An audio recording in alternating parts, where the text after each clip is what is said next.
जय श्री श्याम दोस्तों। आज मैं आपको श्याम बाबा के चमत्कार की एक अनोखी दास्तान सुनाता हूँ। कैसे श्याम बाबा ने 3,50,000 का कर्ज चुटकियों में चुकवाया। दोस्तों, मेरा नाम है पीयूष और मैं भगवान से जुड़े चमत्कार की कहानियां आपको सुनाता हूँ। यह कहानी है दिनेश जी की और वह पोस्ट ग्रेजुएट है। उन्होंने सन 2017 में बीए शुरू किया था और एमबीए करने के लिए 4 लाख रुपए बैंक से लोन ले लिए, इस भरोसे कि उनका 50,000 का प्लेसमेंट तो हो ही जाएगा। लेकिन दोस्तों, होता क्या है, प्लेसमेंट होता है 25,000 रुपये महीना और वह भी बेंगलुरु में। खर्चों के चलते 4-5 महीने तक तो ईएमआई दे पाए, उसके बाद ईएमआई नहीं दे पाए और देखते ही देखते सन 2023 आ गई। कोरोना काल भी निकल गया, सब हो गया। उसके बाद तो हालात बहुत ही ज्यादा खराब हो गए। उनकी जॉब भी चली गई, उसके बाद उनको कोई जॉब भी नहीं मिल रही थी और कर्ज वालों के कॉल पर कॉल आए जा रहे थे। अब वो करते भी क्या, उनके पास बिल्कुल भी पैसे नहीं थे बैंक वालों को लौटा सके। फिर किसी ने उन्हें बताया कि श्याम बाबा की शरण में जाओ और देखना तुम्हारी जिंदगी में कैसे चमत्कार होते हैं। और वो श्याम बाबा की शरण में गए। वो बताते हैं कि मैं श्याम बाबा की शरण में गया। आई थिंक मैं 2023 में पहली बार खाटू श्याम जी गया। और जब मैं खाटू श्याम जी गया ना दोस्तों, और मैं खाटू श्याम जी की लाइन में जाकर लगा, तो तोरण द्वार से ही शुरू हो गया था श्याम बाबा का चमत्कार। तोरण द्वार से ही मेरी आंखों के आंसू नहीं रुक रहे थे और श्याम बाबा के मंदिर तक पहुंचते पहुंचते मैं रोता हुआ ही गया। एक भी आंसू नहीं रुक रहा था और बस सारी मनोकामनाएं तो समझो मैं भूल ही गया था। मैं यह भी भूल गया था कि मेरे ऊपर कर्जा है और मैं यहाँ श्याम बाबा से यह मांगने आया हूँ कि मेरा कर्जा चुकवा दो बाबा। मैं बिल्कुल भूल गया था और रोते रोते मैं श्याम बाबा के चरणों में जाकर गिर पड़ा। उसके बाद मुझे होश ही नहीं था कि मैं कहाँ हूँ, कैसा हूँ। बस हाथ जोड़कर आंखों में झरझर आंसू और श्याम बाबा के सामने खड़े होकर बस रोए चला जा रहा हूँ। इतने में पीछे से धक्का आता है और गार्ड मुझे आगे की तरफ बढ़ा देते हैं और मैं मुश्किल से 2 या 3 सेकंड के दर्शन करके वहां से निकल लेता हूँ। आई थिंक मेरी जेब में 100 या 200 रुपए पड़े होंगे और मुझे यह भी नहीं पता था कि मैं घर जाकर खाना कैसे खाऊंगा।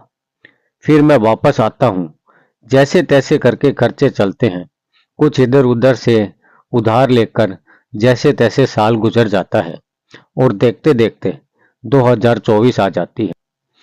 और 2024 में कोई ऐसा खास बिजनेस शुरू नहीं हुआ था, कोई ऐसी इनकम नहीं हो रही थी कि लाखों का कर्जा चुका सकूं। बस एक श्याम बाबा की कृपा से छोटा सा बुक स्टोर का बिजनेस शुरू कर दिया था और यह बिजनेस बस चल रहा था और इतना ही कमा पा रहा था कि बस खा पी सकूं। लेकिन इसके अलावा एक भी पैसा नहीं था कि मैं 3,40,000 का कर्ज चुका सकूं। बैंक वाले घर तक आ गए थे और मैं तो जय श्री श्याम, जय श्री श्याम। और इसके अलावा मैं कुछ सोच भी नहीं सकता था। मैंने कहा, बाबा आप ही हो जो मेरा कर्ज निपटाओगे। मेरी एक जमीन पड़ी हुई थी, लेकिन वह भी जमीन विवादित थी, जिसका बिकने का दूर दूर तक कोई चांस नहीं था। लेकिन बस विश्वास श्याम बाबा पर था। मैं अपने गांव में बोल दिया था कि यह जमीन मुझे बेचनी है। काफी टाइम पहले ही बोल दिया था, लेकिन कोई सौदा नहीं आ रहा था। विवादित जमीन थी, उसको कोई खरीदना नहीं चाहता था। 20 जुलाई 2024 लास्ट डेट मुझे दे दी गई बैंक की तरफ से कि अगर 20 जुलाई को आपने कर्ज नहीं दिया तो भाई साहब आप जेल जाओगे। मेरी तो आत्मा ही निकल कर बाहर आ गई। 19 तारीख की रात कैसे गुजरी है ना, कि सारी रात मुझे नींद नहीं आ रही थी। बहुत परेशान, आंखों में आंसू लिए बस लेटा हुआ ही था और मुंह से सिर्फ एक ही चीज निकल रही थी, जय श्री श्याम, जय श्री श्याम। तो अगला दिन होता है, सुबह होती है, कुछ पता नहीं कि क्या होने वाला है, कुछ नहीं पता, बस जय श्री श्याम। गांव से फोन आता है सुबह 8 बजे कि गांव आ जाओ, आपकी जमीन का को पैसा मिल जाएगा, आपको क्लाइंट मिल गया है। कुछ जान में जान आई।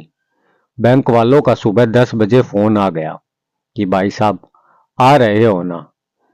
श्याम बाबा पर भरोसा था तो मैंने खुले दिल से कह दिया, बिल्कुल आ रहे हैं साहब, आज आपके 3,40,000 आपकी डेस्क पर रखे हुए होंगे। तो 12 बजे 3,50,000 रुपए मेरे हाथ में आ गए और मैंने यह पैसा जाकर ठीक 3 बजे बैंक में जमा करवा दिया। दोस्तों, अगर श्याम बाबा मेरे साथ ना होते तो आज पता नहीं मैं कहाँ होता। मजा तो उसके बाद आया। 3,40,000 रुपए का कर्ज तो चुका ही दिया और आज जिस गाड़ी में बैठा हुआ हूं ना, वह गाड़ी भी मुझे श्याम बाबा ने ही दिलाई है। दोस्तों, आज मेरे पास गाड़ी भी है, मेरा खुद का अपना बिजनेस भी है और बाबा की कृपा से वह बहुत अच्छा चल रहा है।